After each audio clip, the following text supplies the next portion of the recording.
اخبار میں 60 صفحوں کا اشتہار کہ 1 سال کی وزیر اعلیٰ صاحبہ کی کارکردگی ہے۔ وزیر اعظم صاحب، صدر صاحب کل ابو ظبی کے ولی عہد صاحب تشریف لائے تھے، دونوں ہی دست بستہ اپنی اپنی بیٹیوں کو لے کے ایئرپورٹ پہ پہنچے ہوئے تھے۔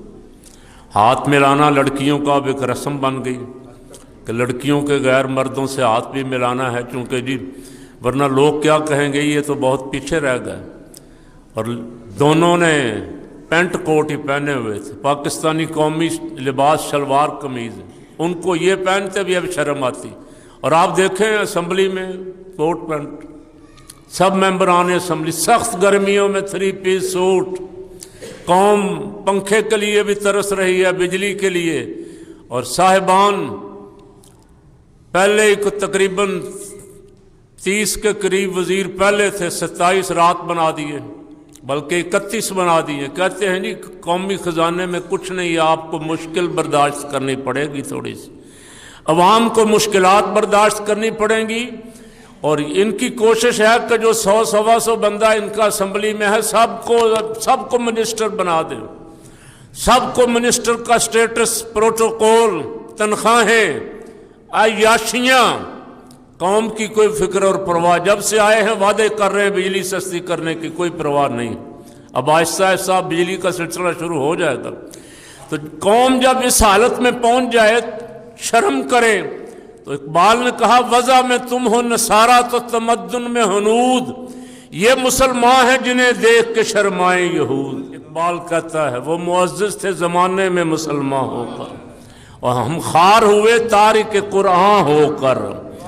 یہ 1400 سال بعد روزانہ نئے نئے ٹرانسجنڈر جیسے قوانین بنا رہے ہیں، بے شرمی پہ مبنی قوانین بنا رہے ہیں، حقوق نسواں جیسے قوانین بنا رہے ہیں کہ عورت سرے بازار اگر بک رہی ہو سڑک پہ کھڑی ہوئی تو کوئی اسے اف بھی نہیں کہہ سکتا، جو اسے روکے گا وہ گرفتار کر لیا جائے گا۔ تمہارے ایسے قانون پہ لعنت۔ کیوں جی؟ اب بولو تو صحیح یار۔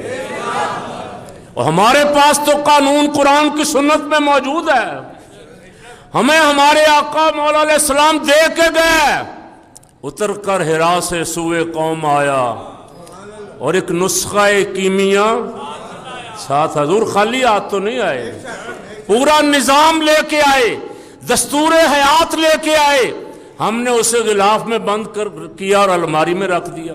رمضان آئے گا نکالیں گے چوم کے پھر رکھ دیں گے۔ اور بابا جب تک عمل نہیں کرو گے، قرآن پاک کی طرف نہیں آؤ گے، یہ ذلت اور رسوائی بڑھتی جائے گی۔ اب تمہاری ذلت اور رسوائی کا مذاق پوری دنیا اڑا رہی، باہر سے آرڈر آ رہے ہیں یہ کرو یہ نہ کرو۔ کل وہ کہیں گے اپنا 8ویں پروگرام ہمارے سپرد کرو، تم اتنے مقروض ہو گئے ہو کہ قرضے نہیں اتار سکتے۔ لیکن ان کو کوئی ذرہ برابر بھی شرم نہیں آ رہی ہے۔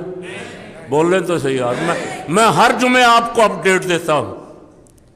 یہ ممبران اسمبلی کی تنخواہیں بڑھا رہے ہیں، یہ ججوں کی تنخواہیں 25 لاکھ پہ لے گئے، 7-8 لاکھ سے 25 لاکھ۔ یہ وزیروں کی تنخواہیں بڑھا رہے ہیں، یہ ایم پی ایم این اے کی تنخواہیں بڑھا رہے ہیں۔ ان کو کوئی شرم ہے؟ قوم قرضوں میں جکڑی ہوئی، ادھر سے ارب 1.5 ارب روپے قرضہ مانگتے ہیں اور وہ قرضہ سارا عیاشیوں پہ اڑا دیتے ہیں۔ میلہ مویشیاں ہو رہا ہے جی، میلہ مویشیوں پہ قرضے اڑا رہے ہیں، ادھر قرضے عیاشی ہو رہی ہے۔ نہیں سے نہیں، اخبار میں 60 صفحوں کا اشتہار کہ 1 سال کی وزیر اعلیٰ صاحبہ کی کارکردگی ہے، 60 صفحوں کا اشتہار۔ ایک اخبار کو 10-12 ارب سے زیادہ روپیہ صرف اشتہاروں پہ خرچ ہوا ہے۔ یہ 10-12 ارب روپیہ اگر رمضان میں غریبوں کو دیا ہوتا، رمضان پیکج آیا 30 ارب کا، عوام تک پہنچے گا؟ کھا پی جائیں گے۔ کاغذوں میں آ گیا رمضان پیکج، جمع آڈٹ ہو گیا، رمضان پیکج 30 ارب دے دیا ہے جی۔ اور بابا غریب کے ہاتھ میں دو، جو خریدنا چاہتے ہو خرید لو۔ سستے بازار تمہارے یہاں تو کوئی سستا بازار نظر نہیں آتا مجھے۔ سستے بازار لگاؤ گے، 2 نمبر مال وہاں بیچو گے، جو کھاتا پیتا ہلکا پھلکا درمیانہ درجے کا آدمی اسے دیکھ کے بیچارہ پیچھے ہٹ جائے گا، اور سارا پیسہ اوپر کھایا پیا جائے گا۔ میں کل رات خبریں سن رہا تھا، سعودی عرب میں، امارات میں لنگر کھل گئے، حجاز مقدس میں تو میری سرکار کے جو اولاد میں سے لوگ ہیں، اللہ کی قسم ان کو اتنا شوق ہے سخاوت کرنے کا کہ حج کے موقع پہ بڑے بڑے ٹرالے دودھ کے بھرے ہوئے ایسے پھینک رہے، ایسے چل، بڑے بڑے ٹرالے دہی کے بھرے ہوئے۔ ان کو پتا ہے یہ جو راہ خدا میں جا رہا ہے اس سے کئی گنا زیادہ واپس آئے گا۔ رمضان شریف میں مسجد نبوی شریف کے باہر جگہ جگہ لوگ لنگر لگا کے بیٹھے ہوئے منتیں کر رہے ہیں کہ ہمارے دسترخوان پہ کھانا کھاؤ۔ پاکستان اتنا بد نصیب ملک ہے، بد نصیب حکمران ملے، یہاں رمضان شریف آتے ہی جو کیلا 100 روپے کا تھا وہ 300 کا ہو گیا۔ 100 روپے کا درجن تھا 8 دن پہلے، اب آپ جا کے پوچھیں، جو سیب 200-300 روپے کا کلو تھا وہ 800 روپے تک پہنچ جائے گا۔ ہمارے تاجروں کو بھی کہہ رہا ہوں جو یہ کاروبار کرتے ہیں، خدا سے ڈرو، خدا تمہارے مہنگائی کر کے تھوڑی خیرات کرنے سے خوش نہیں ہوگا، روزہ داروں کے لیے آسانی کرو گے تو اللہ بھی خوش ہوگا، کملی والا بھی خوش ہوگا۔ اور رمضان شریف کے مہینے میں تھوڑا کما لو، اللہ پورا سال برکتوں کے دروازے کھول دے گا۔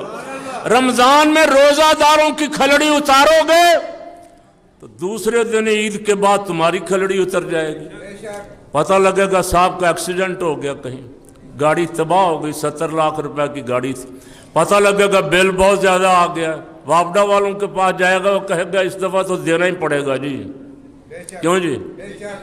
اللہ ہمیں ہدایت عطا۔ رمضان کا احترام یہ نہیں ہے کہ رمضان آ گیا تو ٹوپی سر پہ پہن لی تو احترام ہو گیا، رمضان آپ کے ہر عمل سے نظر آنا چاہیے۔